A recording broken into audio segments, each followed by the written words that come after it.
शेती माझी प्रयोगशाळा या यूट्यूब चॅनलमध्ये मी आपलं स्वागत करतो. या चॅनलवर आपण नवीन असाल तर या चॅनलला सबस्क्राईब करा. या चॅनलचे नवनवीन व्हिडिओ पाहण्यासाठी बेल आयकॉन नक्की दाबा.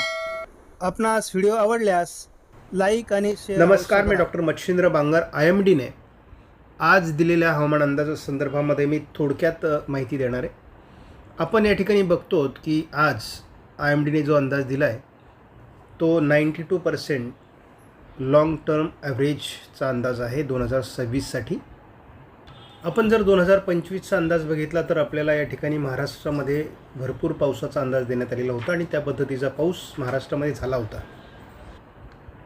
त्यानंतर आपण असं बघितलेलं आहे की गेल्या वर्षी 105% अबाऊ नॉर्मल अशा प्रकारचा पावसाचा अंदाज होता. आता आपण त्या तुलनेत यावर्षी 2026मध्ये जो अंदाज दिलेला आहे त्याचं एकूण जर भारतीय हवामान खात्याचा ग्राफ बघितला तर आपल्याला अतिशय गंभीर अशी परिस्थिती भारतामध्ये दिसते.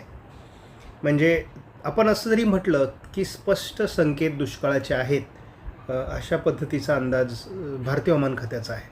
आता आपण भारतीय हवामान खात्याच्या अनुमानावर बोलतो आहोत.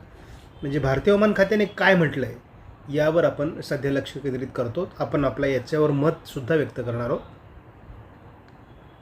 आणि आपल्याला यावर आत्ताच्या रेकॉर्डनुसार केवळ 92% पाऊस होईल असा अंदाज भारतीय हवामान खात्याने दिलेला आहे. 90%पेक्षा कमी पाऊस हा दुष्काळी परिस्थिती दाखवतो. तर सरासरीच्या कमी पाऊस जो असतो तो 95 ते 90% दरम्यान असतो. सामान्य पाऊस जो आहे तो साधारण 96 ते 104% दरम्यान असतो.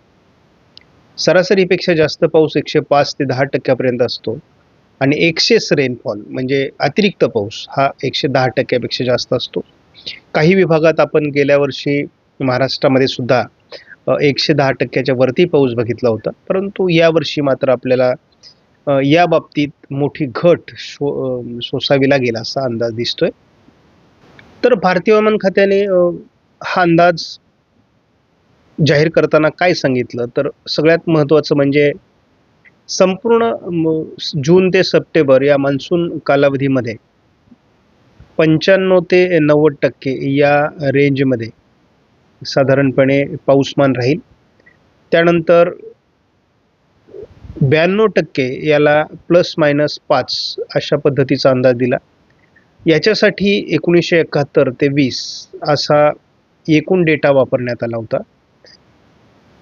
त्यानंतर एन्सो कंडिशन म्हणजे लानिना आणि एल निनो यांची कंडिशन काय आहे याचा देखील आधार घेण्यात आला. या दोन्ही बाबींची नोंद त्या ठिकाणी करण्यात आलेली आहे. त्यानंतर मान्सूनवर एल निनोचा मोठा प्रभाव राहील हे देखील या ठिकाणी IMDनं जाहीर केलेलं आहे. नॅचरल कंडिशनमध्ये असलेला IOD हा पुढे पॉझिटिव्ह IOD मान्सूनच्या उत्तरार्धात होईल ही बाब मांडण्यात आलेली आहे. त्यानंतर सर्वात महत्त्वाचे म्हणजे जानेवारी ते मार्च या कालावधीमध्ये जे उत्तर भारतामध्ये बर्फाच्छादित भाग आहे या ठिकाणी बर्फ किती साचलं यावर सुद्धा मान्सूनची कंडिशन अवलंबून असते आणि ते यावर्षी काही प्रमाणात कमी होतं. हे सगळे आधार घेऊन भारतीय हवामान खात्याने हा मान्सून संदर्भातला अंदाज जाहीर केलेला आहे. आणि हेच आधार आम्ही देखील घेऊन साधारणपणे 26 जानेवारीला एक अंदाज देत असतो आणि तो अंदाज आपण 94%चा दिला. स्कायमेटनी 94%चा आणि आता 92%चा IMDचा आणि आपलाही 94%चा अंदाज आहे. त्यामुळे एकूण आपण अंदाजाच्या किती जवळ आहोत हे सांगण्याची आता वेगळी अशी गरज नाही. आपण या ठिकाणी जेव्हा स्कायमेटचा अंदाज आला तेव्हा आपला अंदाज आणि स्कायमेटच्या अंदाजाची तुलना केलेली होती. आता 92%चा अंदाज हा या ठिकाणी भारतीय हवामान खात्याचा आलेला आहे. मात्र इतर ठिकाणी मंथ वाईज त्यांनी अंदाज दिलेला नाही. त्या ठिकाणी आपण प्रत्येक ठिकाणी 92च आहे असं गृहीत धरायचं. त्यामुळे टोटल 92% आहे असा आपण अंदाज द्यायचा आहे. जरी तो अंदाज साधारण मे महिन्याच्या शेवटच्या आठवड्यामध्ये वगैरे भारतीय हवामान खात्याकडून दिला जाईल, परंतु तेव्हा खूप उशीर झालेला असेल आणि एवढ्या उशिरा शेतीचं नियोजन करणं सोपं नसतं. त्यामुळे भारतीय हवामान खात्याकडून मंथ वाईज सविस्तर अंदाज अपेक्षित होता. तो काही या ठिकाणी प्रसिद्ध झालेला दिसत नाही. जर माहिती उपलब्ध झाली तर आपण नक्कीच त्याविषयी चर्चा करू. परंतु एकूण जर अंदाज घेतला तर हा आपला अंदाज 94% होता. स्कायमेटचा अंदाज 94% आहे. IMDचा 92% आहे. एकूण जे दिसतं ते चित्र असं आहे की सरासरीपेक्षा पाऊस कमी आहे. परंतु मी महाराष्ट्रासाठी यापूर्वीच जवळपास 97% पाऊस पडेल असा अंदाज दिलेला आहे आणि त्याचं मुख्य कारण कोकण किनारपट्टीला जो इतिहासामध्ये पाऊस पडतो, सरासरी पाऊस पडतो, तेवढा पाऊस कोकणामध्ये होणार आहे. पश्चिम जिल्ह्यांमध्ये होणार आहे, म्हणजे पश्चिम महाराष्ट्राच्या आणि काही पूर्व विदर्भाच्या भागातही होणार आहे. त्यामुळे सरासरीच्या जवळपास महाराष्ट्र घेऊन जाईल असं थोडं वाटत असलं तरी 97% हा तसा कमीच पाऊस आहे. त्यामुळे आपल्याला महाराष्ट्रामध्ये यावर्षी पावसाची मोठी तूट बघायला मिळणार आहे. त्यामुळे कमी वेळेत निघणारे, कमी पाण्यावर निघणारे आणि कमी भांडवलात निघणारे पिकं घेणं आता आवश्यक आहे.